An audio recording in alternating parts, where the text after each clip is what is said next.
மேஷராசி அன்பர்களே, டிசம்பர் மாதம் உங்களுக்கு சாதகமான பலன்கள் என்னென்ன நடக்கப் போகிறது, இதிலெல்லாம் நீங்கள் கவனமாக இருக்கணும். இந்த மாதத்தின் உங்களுக்கான அதிர்ஷ்ட தெய்வ வழிபாடு என்ன, இவை எல்லாவற்றையும் நம்ம பார்க்க போகிறோம். முதல்ல வழக்கம் போல நல்ல விஷயங்களை பார்த்துடலாம். மேஷராசிக்காரர்கள் டிசம்பர் மாதத்தில் அதிர்ஷ்டசாலிகளாக இருக்க போகிறீர்கள். இந்த மாதத்தில் யார் லக்கி பர்சன் அப்படின்னு கேட்டால் மேஷராசியில் இருக்கக்கூடியவங்க தான். அப்படி அதிர்ஷ்டமாக என்ன நடக்கும், அப்படி அதிர்ஷ்டமான பலன்கள் நடப்பதற்கும் நீங்கள் அதிர்ஷ்டக்காரர்களாக இருக்கிறதுக்கும் காரணம் என்ன, இதையெல்லாம் நம்ம முதல்ல தெரிஞ்சுக்கணும். உங்களுடைய ராசிக்கு அஷ்டம பாவம்னு சொல்லக்கூடிய 8ஆம் இடத்துல 4 கிரகங்களுடைய தொடர்பு ஏற்படுகிறது.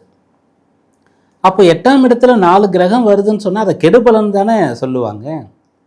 அது 8ஆம் இடம்னு சொல்லும்போது அது வேலை செஞ்சதுன்னா, அதுவும் அதிகமான கிரகங்கள் இருந்தால் அது நியாயமாக ஏற்படுத்த வேண்டியது என்னன்னு கேட்டால் அவமானங்கள், கண்டங்கள், சிறைவாசம், பொருள் இழப்பு, திருட்டு கொடுத்தல், கெட்ட பெயர் வர்றது, செய்யாத தவறுக்கு தண்டனை கிடைக்கிறது, ஆயுள் பயம் ஏற்படுறது, தூக்கம் இல்லாமல் போகிறது, தன்னுடைய ஊரை, நகரத்தை, குடும்பத்தை விட்டு எங்கேயாவது வெளியில் போயிடுறது, இப்படிப்பட்ட விஷயங்களை தான் அது கொடுக்கணும்.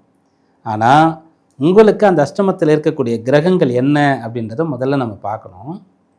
செவ்வாய் உங்கள் ராசிக்கு அதிபதியாக இருக்கக்கூடியவர் அந்த அஷ்டமஸ்தானத்தில் ஆட்சி பலம் பெறுகிறார். ராசிநாதனுடைய மற்றொரு ஆதிபத்திய வீடு.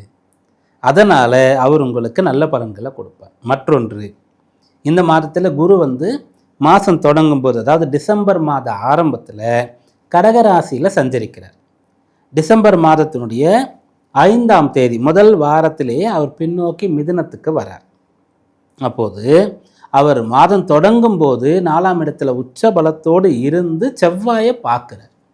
அதனால் அந்த செவ்வாய் உங்களுக்கு நல்ல பலன்களை ஏற்படுத்தும். இது ஒரு 5 நாள் தானே இருக்கும், அதன் பிறகு குரு மாறிடுவாரே அப்படின்னு கேட்டால், இந்த செவ்வாய் என்ன பண்ணுறாருன்னா இந்த மாதத்தில் விருச்சிகத்திலிருந்து தனுசுக்கு பயிற்சி ஆகிறார். எப்போ பயிற்சி ஆகிறார் அப்படின்னு பார்க்கும்போது டிசம்பர் மாதத்தினுடைய 7ஆம் தேதி அன்றைக்கு பயிற்சி ஆகிறார்.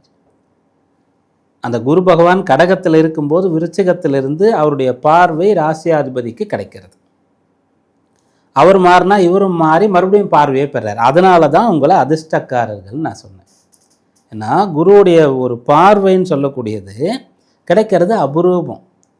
அப்படிப்பட்ட பார்வை பயிற்சி ஆகிறதுக்கு முன்னாடியும் கிடைக்கிறது, அப்புறமும் கிடைக்கிறது. ராசியாதிபதியுடைய முதல்ல இருக்கக்கூடிய நிலை பயிற்சி, குருவுடைய முதல்ல இருக்கக்கூடிய நிலை பயிற்சி, ரெண்டுத்துலேயுமே அந்த செவ்வாய் குருவுடைய தொடர்பு ஏற்படுகிறது.